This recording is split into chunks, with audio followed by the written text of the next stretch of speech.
Bonjour. Donc, effectivement, je vais vous parler des répétiteurs de mathématiques à l'école polytechnique au XIXe siècle.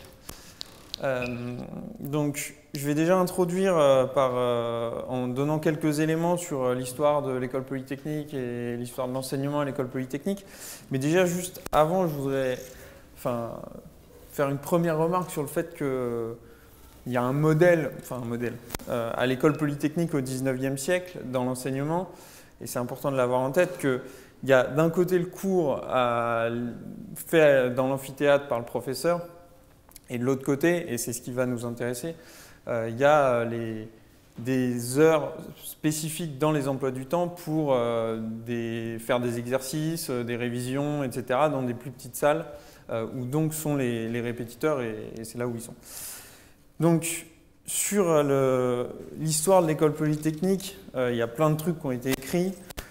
Je prends juste quelques citations dans l'historiographie.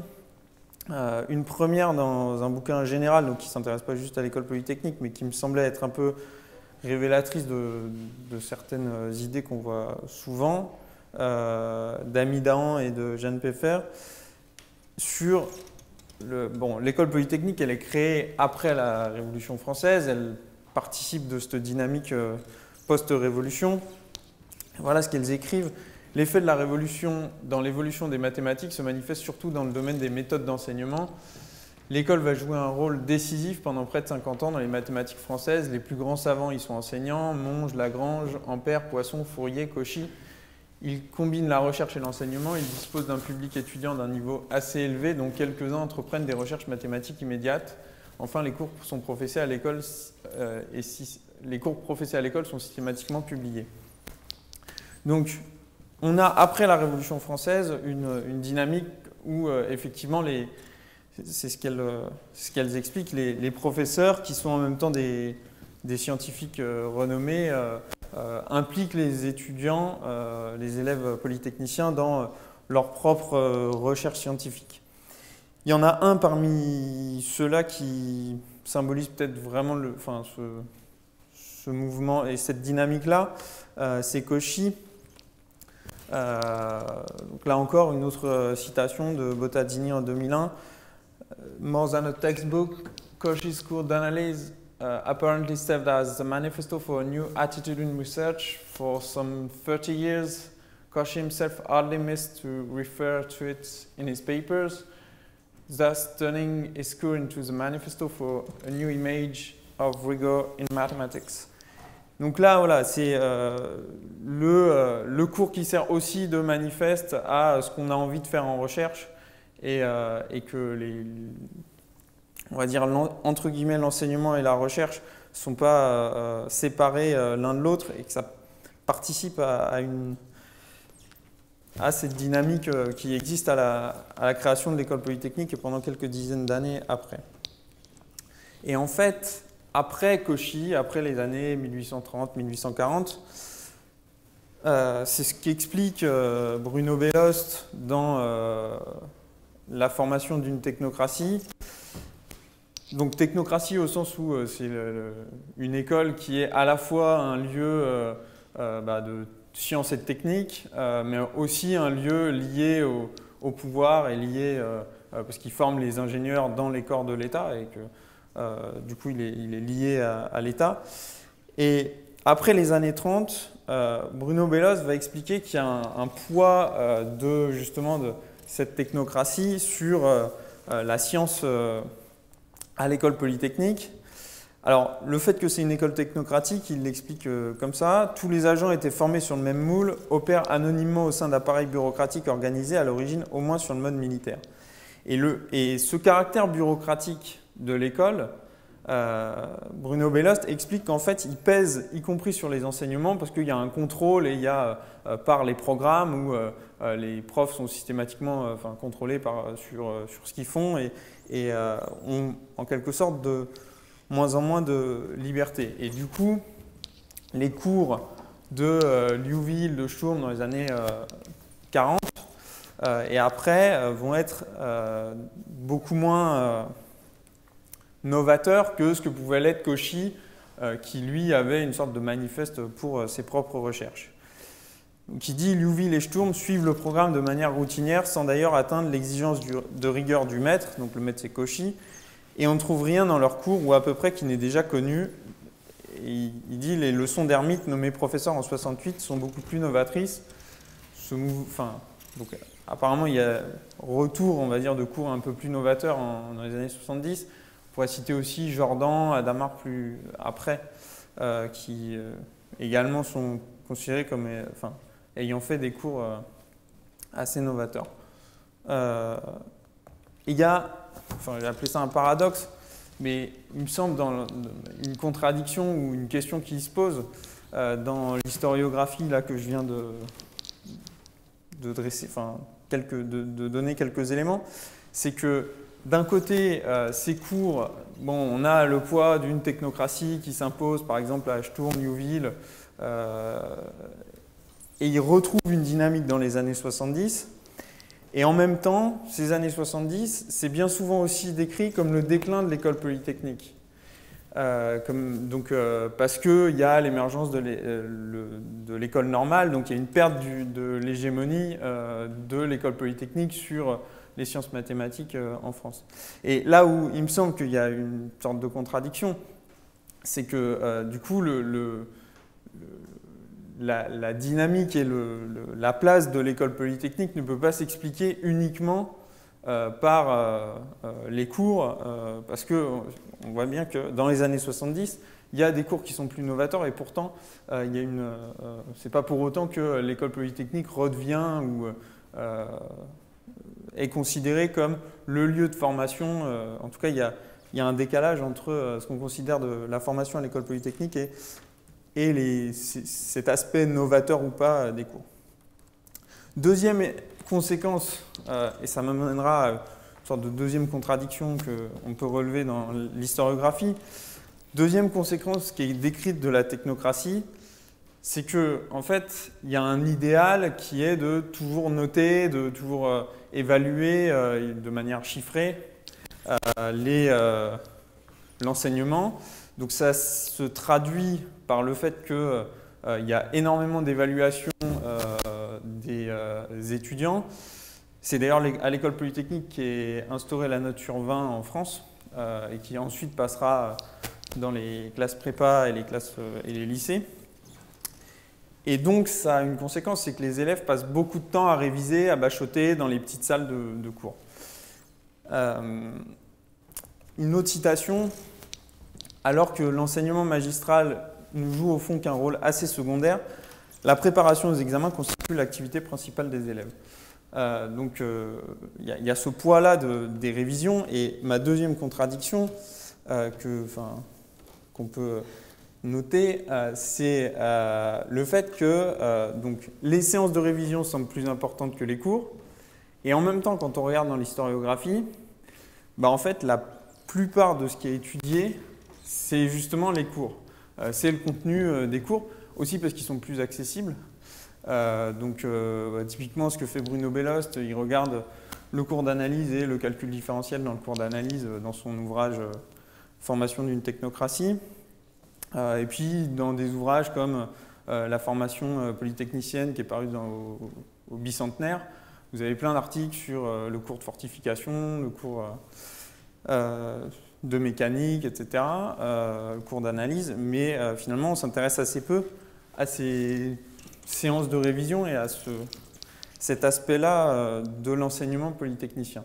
Et du coup, c'est ce qui m'a amené à me dire que pour discuter justement de l'enseignement polytechnicien, il fallait aller au-delà des cours et que ça pouvait que justement l'activité des répétiteurs, et considérer aussi les répétiteurs, ça permettrait certainement d'avoir un point de vue un petit peu complémentaire et un petit peu différent sur l'enseignement à l'école polytechnique à l'époque. Alors, je vais présenter 3 points. C'est essentiellement 3 points que j'ai regardé aussi dans ma thèse, donc je ne vais bien évidemment pas rentrer dans les détails de tout, mais le premier, c'est qui sont les répétiteurs d'un point de vue prosopographique. Le deuxième, qu'est-ce qu'ils font, qu'est-ce qu'on leur demande de faire à l'école polytechnique. Et puis, Le troisième point, ça sera regarder un petit peu ce qu'ils font sur les équations numériques. Du coup, ça continuera un petit peu la discussion, c'est très bien. Donc, qui sont les répétiteurs?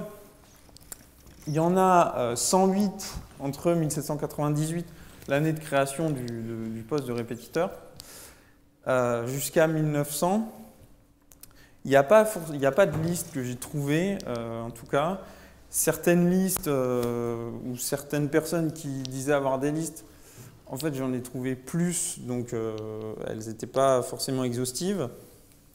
Donc le premier travail que j'ai eu à faire, c'était de les recenser. Voilà. Sachant que du coup, par mathématiques, j'entends, et je ne suis pas le seul, pas uniquement l'analyse, mais aussi la mécanique, la géométrie descriptive, l'astronomie, qui à l'époque font partie des mathématiques. Et d'ailleurs, il y a un certain nombre qui en fait vont assez facilement être répétiteurs d'une discipline puis d'une autre. J'ai transcrit la liste, c'est pas forcément pour tous les lire, mais juste pour dire que parmi les noms, donc, par exemple des répétiteurs d'analyse ici, il y a pas mal de gens aussi connus de par le fait que c'est souvent, on va dire, un premier emploi de jeunesse. Je vais reparler de ça, mais et du coup, on trouve des gens qui ont fait ça quelques années au début de leur carrière scientifique. Donc, Bertrand, vous avez Coriolis, lui, il l'a pas fait quelques années, mais Hermite, Poincaré, Laguerre, Liouville, Sturm. Donc voilà, je vais pas. L'idée, c'est pas de tous les lire, mais et dans les autres disciplines, comme en géométrie descriptive, on a un peu moins de noms connus entre guillemets en analyse, bien qu'il y ait des passages et qu'il y a peut-être un petit peu plus de gens qui ont été ingénieurs et qui sont retournés ensuite et qui sont restés toute leur vie ingénieurs en faisant quelques années d'enseignement. Mais on retrouve aussi des noms connus de l'historiographie, Lézan par exemple. Voilà. Je ne vais pas forcément en dire plus. Voilà. Donc, une fois ces listes constituées de qui était répétiteur, quelles années, j'ai représenté ici le nombre de répétiteurs au cours du 19e siècle. Et en fait, ce qui est assez intéressant, c'est que ce nombre de répétiteurs, j'ai distingué essentiellement 5 périodes avec les traits en noir. Et ces 5 périodes, elles correspondent aussi à des évolutions de l'école polytechnique. 1816, c'est le licenciement à la restauration de toute l'école polytechnique, où du coup on réforme toute l'école polytechnique et il y a un certain nombre de répétiteurs qui sont licenciés à ce moment-là, où en fait on va en garder plus de 4 dans la période suivante. Et au cours ensuite des réformes, par exemple la réforme de la commission mixte interministérielle en 1850, où pareil, il va y avoir des créations de postes, etc. Et que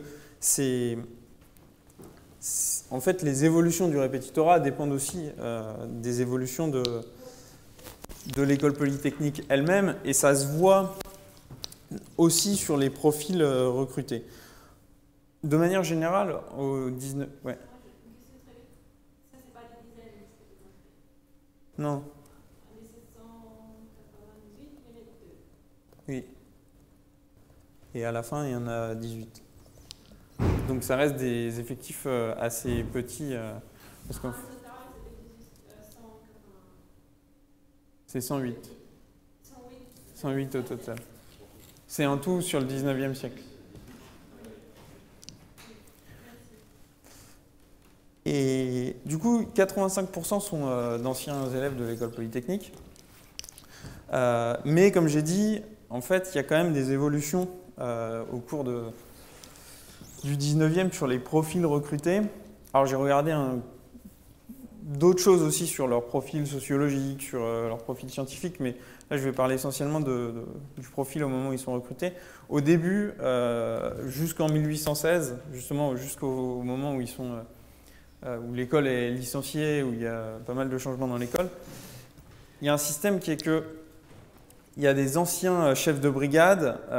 Donc les chefs de brigade, c'est les meilleurs des élèves qui aident leurs camarades dans les salles d'études pour réviser, pour faire les exos.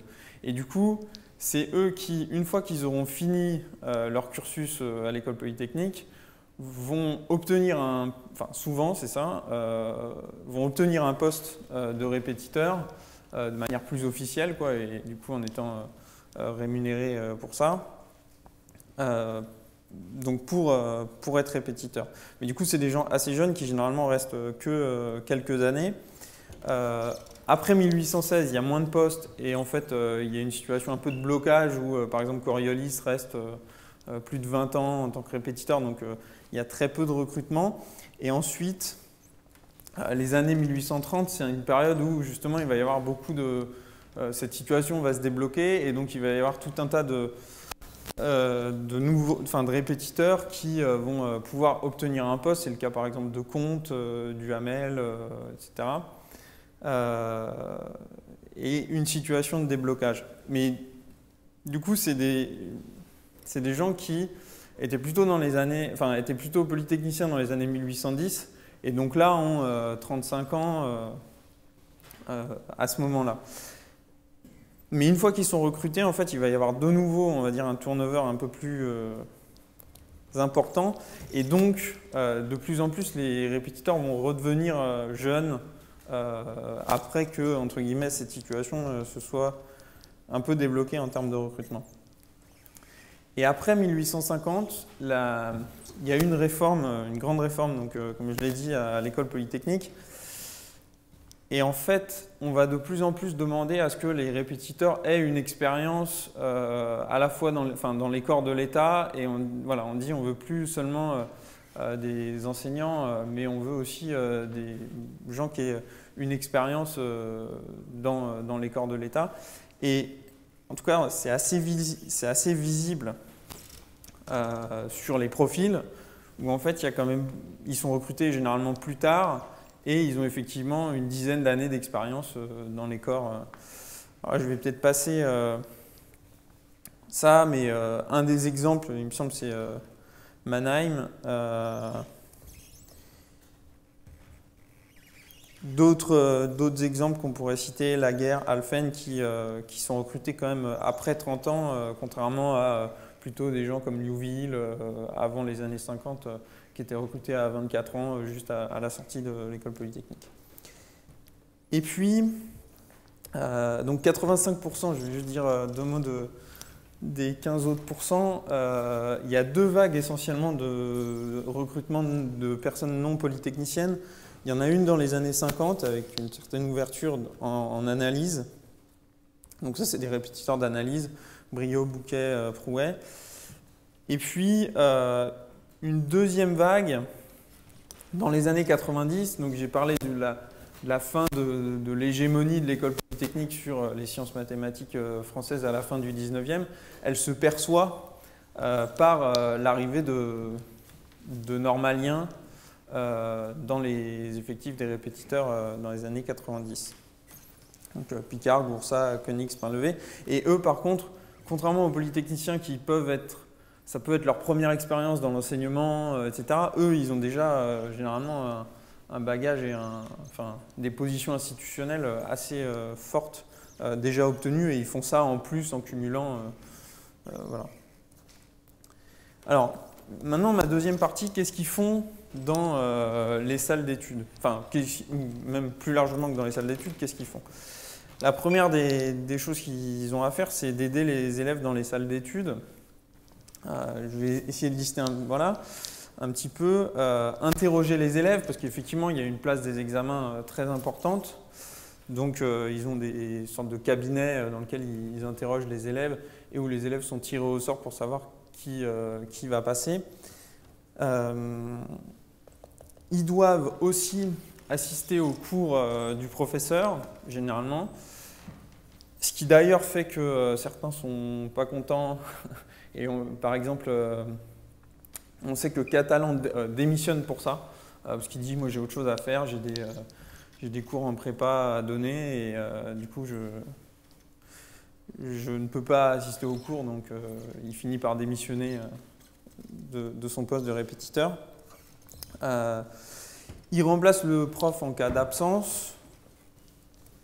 Il corrige les examens, ça aussi. Donc à l'examen d'admission, il y a des gens qui sont examinateurs d'admission, qui ont un vrai poste pour ça, pour passer les épreuves orales. Mais par contre, pour les épreuves écrites, il n'y a pas ce système, il n'y a personne qui est désigné et du coup, ça revient au répétiteur de corriger les copies du concours d'admission. Organiser les séances de remise à niveau au début de l'année, donc ça c'est mis en place à partir des années 1830, je crois. Il y a des cours lithographiés qui sont rédigés pour être distribués aux élèves. Et pareil, quand en fait, normalement ils doivent être rédigés par le professeur, mais des fois le prof ne le fait pas, donc ils sont rédigés par les élèves. Et à ce moment-là, généralement, le répétiteur doit superviser un petit peu tout ça. Alors, ça c'est globalement sur le 19e siècle. Après, bien évidemment, il y a un petit peu des nuances et des différences en fonction des périodes. Avant 1804, c'est surtout des répétitions et des interrogations, donc 1806, surtout des répétitions, et après, en fait, les interrogations vont prendre le pas. Donc ça, je le tiens d'un document de l'école elle-même, rédigé en 1828. Après 1806, donc, il y a de plus en plus d'interrogations. Et c'est un moyen, c'est conçu comme un moyen pour faire travailler les élèves. En fait, c'est un moyen pour faire travailler les élèves avec une conception, on va dire, très disciplinaire de l'enseignement. Et il y a une anecdote que j'ai trouvée dans le conseil d'instruction du 1er juillet 1824 qui me semblait assez intéressante juste à citer. Un élève à l'interrogation faite par le répétiteur du cours de mécanique ayant présenté une démonstration qu'il avait prise dans un livre et qui n'était pas celle qu'avait donnée le professeur a été puni pour ce fait. Et en fait, il y a toute une discussion dans le conseil d'instruction, fallait-il punir cet élève et pourquoi fallait le punir et pourquoi fallait pas le punir. Et notamment, il y en a un certain nombre qui disent dans ce cas-là, il fallait le punir parce que l'interrogation était faite devant l'amphithéâtre, donc il risquait d'embrouiller ses camarades en faisant autre chose que ce que le prof avait fait. Et puis c'était un peu un affront fait au prof de faire différemment que ce qu'il avait proposé en cours. Et en fait, on retrouve cet aspect que Bruno Bellost appelle technocratique, ou on va dire un petit peu peut-être rigide, je ne sais pas. Mais on le retrouve, c'est pas seulement le cadre qui est militaire, où on marche, où il y a des exercices militaires, etc. Mais que c'est pris en considération même par les répétiteurs eux-mêmes, parce que là, c'est visiblement le répétiteur lui-même qui choisit de le punir. En tout cas, ce n'est pas uniquement l'administration qui a cet aspect-là et ces considérations-là, mais qui a un idéal qui est partagé plus globalement. Donc ça, c'est après 1806. Il y a une réorganisation en 1850, et pareil, sur l'idéal partagé de la discipline des interrogations, qui est un idéal partagé aussi par les répétiteurs. Il y a une commission mixte en 1850, donc commission interministérielle, qui réforme l'école. Et elle dit, au lieu d'interroger individuellement les élèves, vous allez les interroger par 6 ou 7 pendant 2 heures, et ça sera l'occasion de faire des mini-conférences. Et en fait, les répétiteurs ne veulent pas. Donc ils disent, ok, nous on en prend 6, mais par contre on les interroge. Toujours, et on leur met une note de la même manière que s'ils étaient tout seuls. Et du coup, ça ne fonctionne pas. et le système, au bout de 2-3 ans, revient comme avant, enfin revient comme à des interrogations individuelles. Et là encore, c'est-à-dire que les répétiteurs eux-mêmes partagent cet idéal d'interrogation, puisque même visiblement quand l'administration leur demande de faire des choses un peu plus, enfin un peu différentes d'une interrogation individuelle, strictement individuelle, pour noter exactement le mérite d'un candidat ou d'un élève, il y a un certain nombre de réfractaires. Maintenant, il y a une évolution sur la fin du 19e, où il y a une dépêche ministérielle qui, la première fois que je l'ai lue, elle m'a un peu interrogé, qui dit « Les répétiteurs interviennent désormais dans l'enseignement ». Du coup, on peut se dire, bon, jusque-là, ils intervenaient quand même, mais du coup, visiblement, ce n'était pas vraiment considéré comme une intervention dans l'enseignement. Et ce qui fait que c'est une intervention dans l'enseignement, c'est qu'on va leur demander à partir de 1974, de faire des conférences. Alors, le mot conférence n'est pas le même qu'aujourd'hui, parce qu'à l'époque, donc c'est des conférences, c'est devant une dizaine d'élèves, où donc les documents de l'école disent 4 séances doivent être consacrées à traiter par écrit des questions d'application, et puis 4 autres séances devront faire les corrections de ces exercices, et donc travailler les travaux corrigés et cotés par les professeurs et les répétiteurs seront l'objet de conférences et d'interrogations. Donc il y a encore, c'est dans ce cadre-là d'interrogation, dans ce cadre-là d'évaluation assez fréquente, que sont mis en place ces conférences. Mais petit à petit, en 1979, le nombre d'élèves, c'est une quinzaine par conférence, et puis en 1985, c'est même un quart de promotion, c'est-à-dire une cinquantaine d'élèves. Ou 20. Ah. J'aurais dit qu'il y avait 200 par promotion. Ok.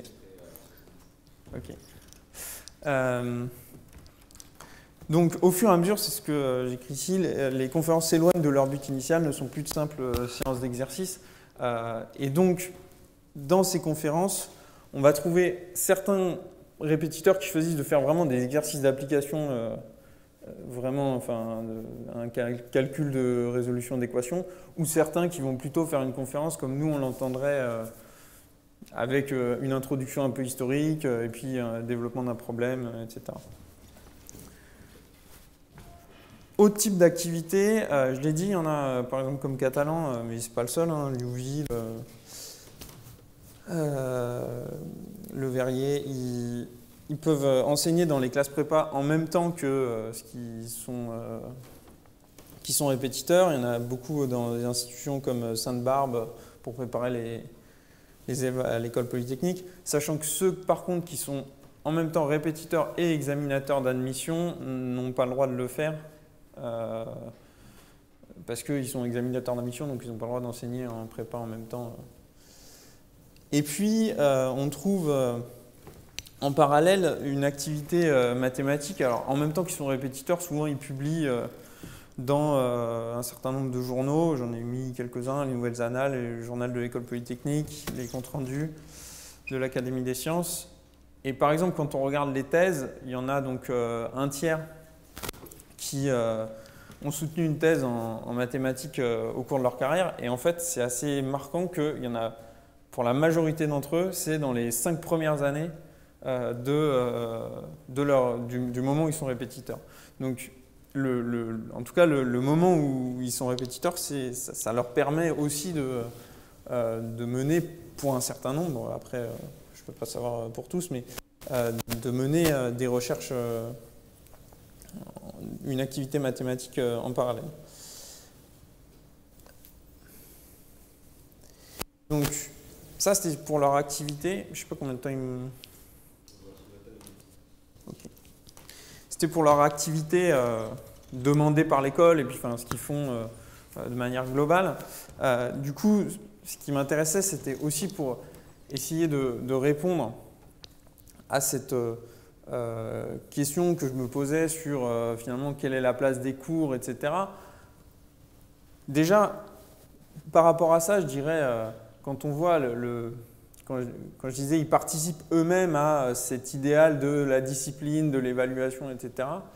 Ce que dit Bruno Bellost sur le fait que les enseignants sont un peu victimes de cette technocratie parce qu'ils ont des programmes imposés, visiblement c'est quelque chose que, je veux dire, eux-mêmes ils partagent cette conception de l'enseignement et qu'en tout cas ils n'ont pas forcément toujours l'air de s'en plaindre. Mais du coup, pour aller un peu plus loin, je voulais comprendre aussi sur des exemples précis et regarder un petit peu les contenus de ce qu'ils font aussi pour préciser un petit peu ces choses-là et regarder justement qu'est-ce que pouvait nous apporter une étude de ce que font les répétiteurs sur un cas concret par rapport à ce qu'on sait des cours. Et donc, je me suis intéressé aux équations numériques. Donc, parmi les répétiteurs, j'en ai trouvé 3 qui ont qui ont un nom, qui ont associé leur nom à un théorème sur les équations numériques. Donc, il y a le théorème de Sturm, dont il a été question avant. Il y a le théorème de Hermite et un théorème de Laguerre. Donc je vais essayer de discuter un peu de ces choses-là. Le théorème de Sturm, c'est celui dont je vais moins parler. Donc en fait, bon, il a déjà été expliqué avant. Il y a tout un tas de contributions d'élèves dans les nouvelles annales, par exemple, sur ce théorème de Sturm. Effectivement, plein de démonstrations qui passent...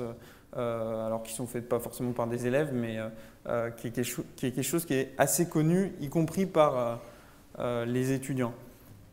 Dans les cours, je ne sais pas exactement ce qui était question tout à l'heure, mais par contre, quand on regarde par exemple le concours d'admission par compte, dans les années 1840, il est déjà demandé au concours d'admission, donc même avant l'école polytechnique, en fait, c'est quelque chose qui est fait en prépa.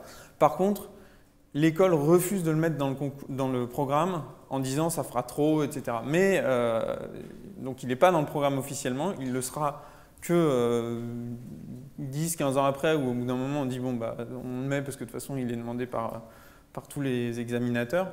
Mais en tout cas il passe extrêmement rapidement, en moins d'une dizaine d'années, dans les concours d'admission. Le deuxième théorème, je l'ai trouvé en fait en regardant j'ai trouvé sa trace en regardant des brouillons d'Abel Transon, qui est un répétiteur d'analyse à l'école polytechnique, où dans le dossier d'archives de l'école polytechnique, il y a 300 feuilles divisées en 4 dossiers: algèbre, trigonométrie, géométrie à 2 dimensions et à 3 dimensions. Et en fait, ces 4 dossiers-là, c'est exactement les 4 parties du concours d'admission. Donc, en fait, vraisemblablement, vu les dates qui sont notées sur les feuilles, Transon ne les a pas utilisées comme répétiteur, mais il les a utilisées soit comme examinateur, parce qu'il était examinateur à certains moments, soit comme professeur en classe prépa pour préparer au concours d'admission. Et dans ces feuilles, en fait, il cite le théorème d'Hermite qui dit la chose suivante. Donc, on prend un polynôme. S'il existe 4 termes, en progression arithmétique dans les coefficients du polynôme, alors le polynôme admet au moins une racine imaginaire. Je ne vais pas en faire la preuve, mais c'est pareil, il y a tout un tas de preuves et d'articles dans les nouvelles annales qui sont écrites par des élèves sur ce théorème de Hermite entre les années 1840 et 1850. Et ce qui est intéressant, c'est là aussi le contexte de démonstration du théorème. 42, en fait, c'est l'année où Hermite rentre à l'école polytechnique. Et en fait, il démontre ce théorème pendant le concours d'admission à l'école polytechnique, où il y a un écrit où on lui demande de résoudre tel type d'équation. Et en fait, il propose un théorème. Alors, c'est un théorème qui n'est pas forcément fondamental par rapport, par exemple, au théorème de Sturm. Mais en tout cas, c'est un résultat que dans les nouvelles annales, ils expliquent que c'est un résultat novateur qu'un élève a pu démontrer. Et Transon, j'ai pas pu exactement savoir l'année, mais en tout cas, c'est dans les années 50, le dossier des documents est dans les années 50. En fait, il généralise cette règle où il généralise en fait où il dit si l'on suppose que P plus 2 termes forment une suite où les différences de l'ordre P sont nulles, l'équation a des racines imaginaires. Donc dans le cas de Hermite, c'est si on suppose que 4 termes forment une suite où les différences d'ordre 2 sont nulles, l'équation a des racines imaginaires. Et ça, donc c'est une généralisation qui est faite à l'adresse de candidats à l'école polytechnique, ce qui dans un nouveau résultat qui n'est pas forcément, encore une fois, aussi important peut-être que celui du théorème de Sturm, mais un nouveau résultat qui est démontré par un élève et qui est repris dans l'enseignement assez rapidement. J'ai d'autres sources qui disent aussi, à la fin du 19e, il y a quelques années, on demandait encore le théorème d'Hermite sur les racines des équations numériques, sur les équations numériques. Dans le concours d'admission, c'était quelque chose qui était traditionnellement demandé. Et donc, les papiers de Transon, en tout cas, ont l'air de confirmer ce fait-là.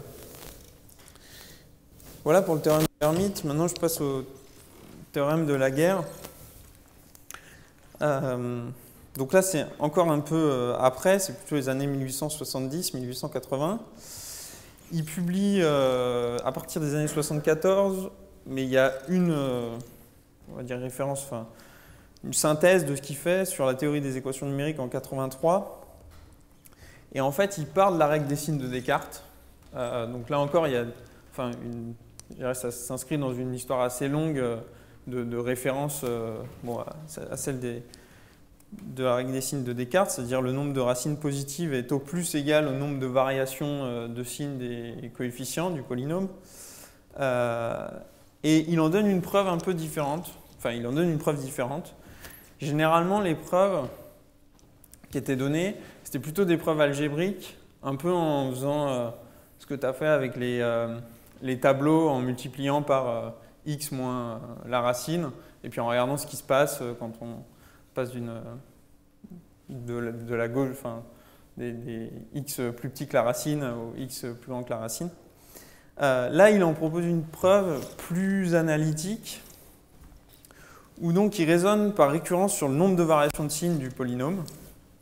Qui dit, voilà, on prend un polynôme ax puissance p plus celui qu'on a là, et on suppose qu'elle a m variations, et donc que m et n sont de signes contraires. Il va donc chercher à montrer que f possède au plus n racines, et pour ça, en fait, il va raisonner par récurrence, donc il va modifier un peu son équation. Il va dire, mais finalement, f de x égale 0, c'est équivalent à x puissance alpha, f de x égale 0 pour un alpha réel, quoi. Et il applique le théorème de Rolle à la fonction x puissance alpha, f de x. Donc sa dérivée, c'est ce qui est écrit là, x puissance alpha moins 1, xf' moins alpha f.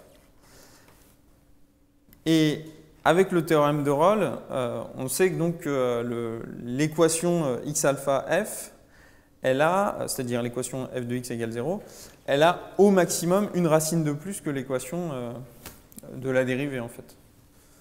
Parce qu'à chaque fois qu'on a deux racines de la dérivée, on en a une pour l'équation initiale. Et il regarde l'équation, il regarde les coefficients de l'équation en bas, là, x alpha moins 1, xf' moins alpha f, qui sont en fonction des coefficients de f, a, p moins alpha, voilà. Et il dit, il suffit en fait de choisir un alpha bien choisi pour que le nombre de variations de coefficients est de m-1, le nombre de variations de signes des coefficients. C'est facile de le prendre comme étant m-1 en prenant alpha entre r et s. Et ce qui veut dire donc que notre équation ici, xf' moins alpha f, a au plus m-1 racine, d'après la propriété de récurrence.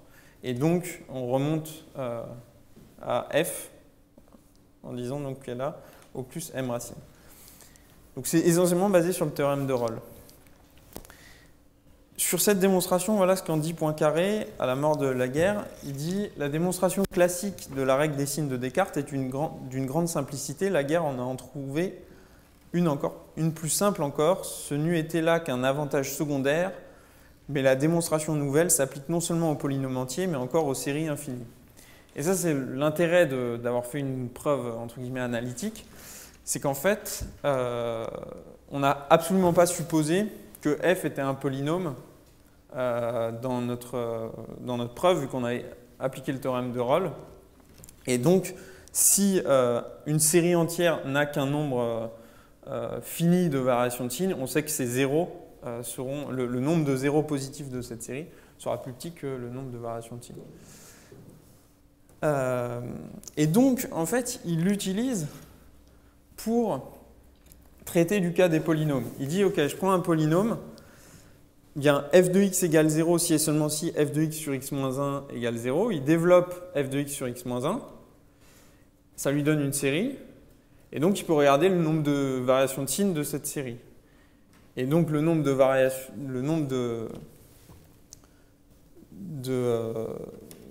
racines de f sera plus petit que le nombre de variations de signes de cette série, en fait. Et donc, en fait, quand on forme cette série, les coefficients qui viennent, si on a un polynôme A0, x puissance m, plus 1, x puissance m moins 1, plus la suite, les coefficients de cette série, de f de x sur x moins 1, c'est A0, A0 plus A1, voilà. C'est assez facile, en fait, à former les coefficients de la série. Et après, on peut donc regarder le nombre de variations de signes de ces termes-là. Donc, par exemple, l'équation 6x³ moins 4x carré plus 1 égale 0, on fait la somme de 6 plus moins 4, ça fait 2, 6 plus moins 4 plus 0, ça fait toujours 2. Bon, voilà. Et donc, comme il n'y a pas de variation de signe dans les coefficients de cette série, on sait qu'il n'y a aucune racine supérieure à 1. Parce que là, du coup, ça ne nous donne pas un majorant du nombre de racines positives, mais un majorant du nombre de racines supérieur à 1, vu qu'on a divisé par x moins 1. Je ne rentre pas dans les détails. Du coup, ce qu'on peut faire maintenant, c'est en gros regarder la série f de x sur x moins 1 puissance p et développer en série f de x sur x moins 1 puissance p. Et la façon d'obtenir les coefficients de f de x sur x moins 1 puissance p, ça se fait assez bien avec un tableau. Par exemple, donc là, il prend un polynôme de degré 5. Donc les alpha i, c'est les coefficients du polynôme. Le A0 ici, on prend alpha 0. Et en fait, chaque coefficient, par exemple A1, c'est obtenu comme A0 plus alpha 1. Donc le terme du dessus plus le terme juste de gauche. Et en fait, en faisant ce tableau-là, en le construisant, la pème ligne, ça lui donne les coefficients de la série f de x sur x-1 puissance p. Donc là, par exemple, si je fais f de x sur x-1 puissance 3, je sais que les coefficients de cette série, ça sera C0, C1, C2, C3. Voilà. Donc c'est un moyen facile pour avoir les coefficients des séries. Et du coup, son idée, je vais aller vite là-dessus, c'est dire, si on augmente P, si on le fait tendre vers plus l'infini, en fait, on va obtenir une règle, grosso modo, qui va se rapprocher du nombre réel de racines. Parce que le problème, c'est que quand on fait la règle des signes de Descartes, il se peut très bien que le nombre qu'on ait obtenu il soit plus grand que le nombre de racines. Et que, voilà. Quand on fait la règle de signes avec f de x sur x-1, c'est pareil. On peut avoir un défaut et ne pas connaître le nombre de racines. Mais il montre que au plus on prend p grand, f de x sur x-1 puissance p, au plus ce nombre il va diminuer en fait. Et il y a un moment où, en gros, à la limite, on va se rapprocher justement, à un moment donné, on va tomber sur le nombre de racines. Donc, en fait, il suffit d'aller suffisamment bas dans les lignes. C'est pas exactement ça, mais c'est en tout cas l'idée vraiment qui développe, c'est celle-là. Et donc il dit, de là résulte une méthode entièrement différente de celle de Sturm pour déterminer exactement le nombre de racines positives d'une équation.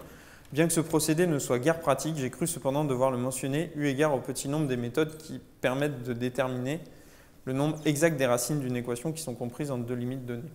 Donc là, ça vient aussi sur les discussions de l'effectivité, etc., où la méthode de Sturm pouvait parfois ne pas être si efficace que ça, et qu'en tout cas, c'est un résultat qu'il considère comme étant important. Il va publier ce résultat dans les Nouvelles Annales aussi, donc à destination plutôt des profs de prépa et étudiants. Il y a d'ailleurs d'autres élèves qui vont répondre, qui vont faire d'autres, par exemple, qui vont dire « Ok, je vais comparer cette méthode et la méthode de Newton et voir quelle est la plus efficace ». Il y a d'autres répétiteurs aussi qui vont proposer des règles un petit peu différentes à partir de ça. Hermann Laurent, par exemple, Henri Poincaré. Un prof de prépa, je vais me donner un exemple, Gaston de Longchamp, qui en fait applique cette règle-là en disant finalement, quand on a une équation polynomiale, c'est assez facile d'avoir une limite supérieure des racines. Donc c'est 1 plus n sur A0 jusqu'à la somme de A0 jusqu'à AP-1 où n, c'est la valeur absolue du plus grand coefficient négatif. Donc là, elle est donnée immédiatement en lisant l'équation. Donc ça, et ça en fait, alors la même source qui disait que le théorème de Hermite était dans les examens d'admission, qui visiblement c'était le cas parce qu'il y avait Transon. J'ai pu retrouver ces papiers de Transon, disait aussi que le théorème de Laguerre sur les équations numériques était dans les programmes d'admission des années 1890, donc là encore, quelques années, enfin pas très longtemps après. Donc ça, j'ai moins de possibilités de le confirmer, mais visiblement, il pourrait qu'il y ait ce même phénomène encore qui se produise. Et du coup, la conclusion de tout ça, bon, il y a la nécessité de ne pas prendre seulement en compte les cours, parce que là, du coup, on voit que sur cet exemple précis, en fait, il se peut très bien qu'il y ait, malgré ce cadre des examens, etc., eh bien, Hermite qui, par exemple, démontre son résultat pendant un examen, ça ne veut pas forcément dire qu'il n'y a aucune innovation dans l'enseignement et que les programmes sont forcément... toujours dans les examens les mêmes, typiquement sur les équations numériques, parce que si on regarde le programme, il y a juste marqué 3 lignes en fait, équations numériques, résolution, mais ce n'est pas pour autant qu'il ne peut pas y avoir des espaces où il y a des innovations dans les manières d'enseigner et sur ce qui est demandé. Ça, c'est par rapport à le débat que j'ai discuté tout à l'heure, Bruno Bellos, je dirais, voilà, les profs ne sont pas forcément victimes de la technocratie, ils en sont des acteurs, parce qu'ils ont un certain idéal aussi, une certaine façon d'enseigner, et que ça correspond à leur façon de voir l'enseignement. Et qu'en tout cas, ils ont aussi l'espace pour faire, par exemple, des choses nouvelles, comme dans ce cadre-là, comme dans le cas des équations numériques. Et le cas technocratique a des conséquences sur le style de sujet auquel il s'intéresse. Ça, c'est peut-être un peu plus flou. Mais par exemple, sur le cas de la guerre, c'est au moment où il devient examinateur d'admission, en 1974, qu'il commence à réfléchir à ces questions d'équations numériques. Et je pense qu'il y a certains répétiteurs, par exemple, sur le cas du théorème de la guerre, qui se répondent, donc ils sont dans le même espace, l'école polytechnique, et en tout cas, ils ont un intérêt pour ces équations numériques, et je pense que c'est quelque chose qu'il faut... Enfin, c'est pas complètement anodin, et qui s'intéresse aussi à ce sujet-là, parce que c'est un sujet d'enseignement à l'école, et que ça fait partie de leur centre d'intérêt, parce qu'ils sont dans ce cadre-là. Merci.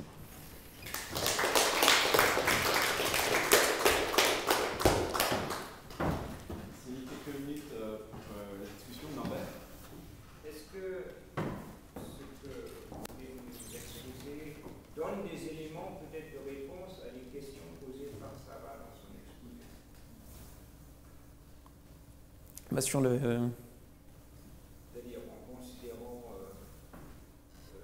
l'endurance comme un des milieux dans lesquels les traditions, la transmission, l'importance de formulation et de résultats est transmise. Pour l'instant, je me suis moins intéressé au théorème de Sturm. Ça reste un truc qu'il faut que je regarde. Maintenant, c'est sûr que le cadre du concours, l'examen d'admission, qui passe assez rapidement, c'est même considéré comme un peu un symbole encore d'une école polytechnique qui est capable de prendre en compte les nouveaux travaux de l'époque. Ce qui est sûr, par exemple, pour la guerre, c'est qu'il y a vraiment un travail qui tourne entre les répétiteurs qui sont présents, parce qu'il n'y en a pas tant que ça, en fait, des répétiteurs, ce qu'on disait, il y en a 18, donc ça veut dire qu'il y a 6 répétiteurs d'analyse à un moment donné, et en fait, sur les 6, en moins de 10 ans, il y en a 4 qui écrivent effectivement dans les nouvelles annales sur ce sujet où il y a vraiment un espace. Moi, je pense que sur la guerre, c'est difficile de comprendre ce qui se passe autour des équations numériques et autour de ce que fait la guerre sans prendre en compte cet espace-là de l'école polytechnique. Maintenant, sur les périodes plus précédentes,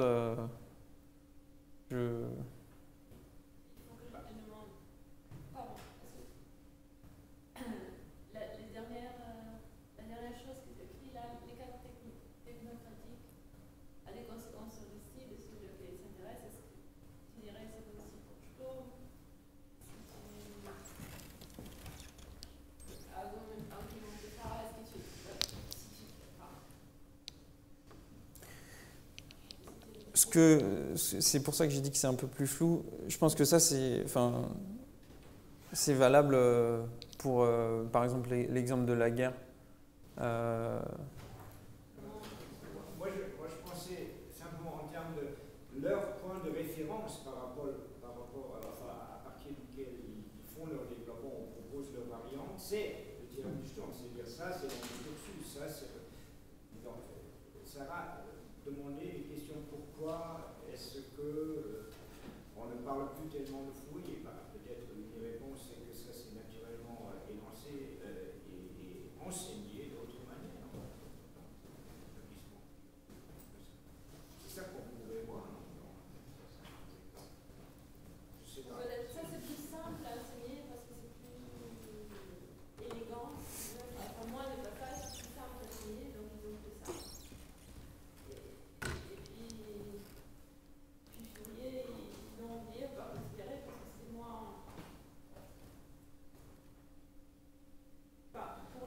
Moi, j'ai... C'était pas si efficace que ça. Je pense qu'on va pas pouvoir trop prolonger la discussion sur cette question-là. Peut-être une chose que je peux ajouter, c'est que il y a une chose qui est quand même associée au terme de Sturm dès son énoncé, c'est l'idéal qu'on va pouvoir le généraliser aux équations différentielles, aux fonctions transcendantes, etc. Et ça, c'est quelque chose qui rentre très très bien dans le passage classe préparatoire école polytechnique, puisque l'enseignement classe préparatoire, c'est essentiellement algèbre, géométrie, école polytechnique, c'est l'analyse. Et la différence entre les deux, c'est l'institution, c'est-à-dire que les logarithmes, c'est en prépa, c'est l'algèbre. Tandis que la résolution de certaines équations numériques, c'est la polytechnique, c'est l'analyse. Et donc, le théorème de Sturm, il est parfaitement dans cette articulation et dans la problématique du concours. Parce que c'est un théorème d'algèbre qu'on va pouvoir généraliser à l'analyse. Et donc, c'est parfait, quoi, en fait. Et ça, on le voit chez Laguerre, on le voit chez Poincaré, on le voit chez Hermite, en fait, cette généralisation de Sturm aux équations différentielles. Et on l'a vu là avec les séries, par exemple.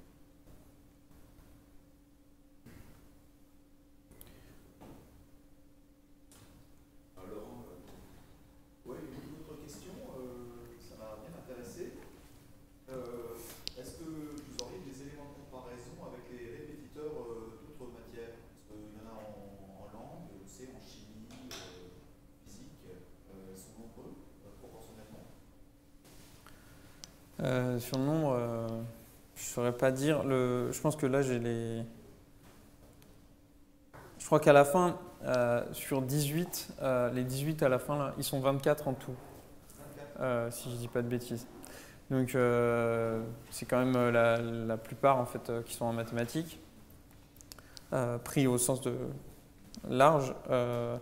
Maintenant, sur les profs de chimie, les répétiteurs de chimie, par exemple, il y a un côté qui est certainement encore plus appliqué et en termes d'expérimentation. Alors là, il y a un certain nombre de travaux qui sont faits dans les petites salles d'études sur les modèles, sur de tracés en géométrie descriptive, etc. Mais en chimie, en fait, c'est même, c'est des expérimentations en chimie qui sont faites. Et d'ailleurs, c'est même une manière, pendant toute une période, pour l'école de dire on ne paye pas les répétiteurs de chimie. Parce qu'après tout, on leur met à disposition un laboratoire, donc en fait, bon, c'est déjà une paye, quoi.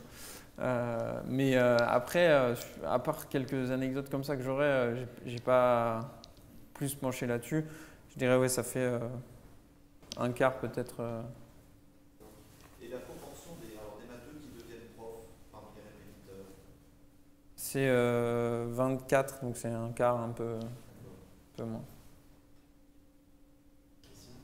Je ne sais pas si ça rentre dans le corpus qui s'arrête à 1900, mais après, au moins, il y avait la distinction entre les répétiteurs titulaires, adjoints et auxiliaires. Est-ce que ça rentre déjà dans le corpus? Oui, en Cette fait. distinction, et à quoi elle correspondait exactement en Oui. pratique? Alors en fait, les répétiteurs auxiliaires, c'est ça qui fait que il y en a beaucoup. Il y a aussi des augmentations, par exemple dans les années. Bon, c'est trop long. Dans les années 70, on a vraiment une augmentation parce qu'il y a la création des répétiteurs auxiliaires. Et il y a des moments où, voilà, quand en 1816, en fait, c'est la suppression des répétiteurs adjoints qui fait qu'il y a une chute du nombre de répétiteurs après la restauration. Donc effectivement, c'est une question qui est assez importante même pour voir comment sont organisées les répétitions, parce qu'il y en a plus ou moins au cours du siècle. Au début, il n'y en a vraiment que 2, donc c'est un répétiteur par prof d'analyse. Après, il y a des répétiteurs adjoints, et puis, pour faire simple, donc ils sont 2 répétiteurs pour un prof. Et puis à la fin du siècle, c'est un répétiteur auxiliaire en plus, donc 3 répétiteurs par prof. Et en fait, ils sont pas payés pareil, ils sont pas considérés pareil. Ça va, on va dire, du simple au triple entre un répétiteur auxiliaire à un répétiteur titulaire. Mais par contre, il y a des documents de l'école qui disent leurs fonctions sont les mêmes Et par exemple, quand on regarde les examens, enfin les corrections de copie qu'ils font, c'est le même nombre en fait. Donc on a des statistiques sur les notes qu'ils mettent en fonction de qui est le plus sympa, qui s'est fait par l'école. Et ben ça, en fait, ils ont le même nombre, quasiment le même nombre de copies. Le nombre d'interrogations orales, pareil, il est le même. Donc les conférences dont j'ai parlé, ils en font, enfin en tout cas dans les comptes rendus qu'on en a, ils en font les mêmes nombres. Donc en termes d'activité, en fait, c'est pas forcément, enfin, c'est-à-dire que vraiment on dit ah bah lui il faut qu'il soit répétiteur titulaire parce que c'est un scientifique de haut niveau, il faut lui reconnaître ça quoi. Souvent c'est ça qui est aussi dit dans les conseils d'instruction. Donc il y a une reconnaissance différente et puis une reconnaissance dans le salaire, mais par contre je ne pense pas qu'il y ait forcément beaucoup de différence en termes d'activité. Alors peut-être en termes d'autorité sur qui c'est qui décide, mais en termes d'activité concrète, il n'y a pas forcément un qui est là tout le temps et puis un autre qui vient juste de temps en temps, quoi.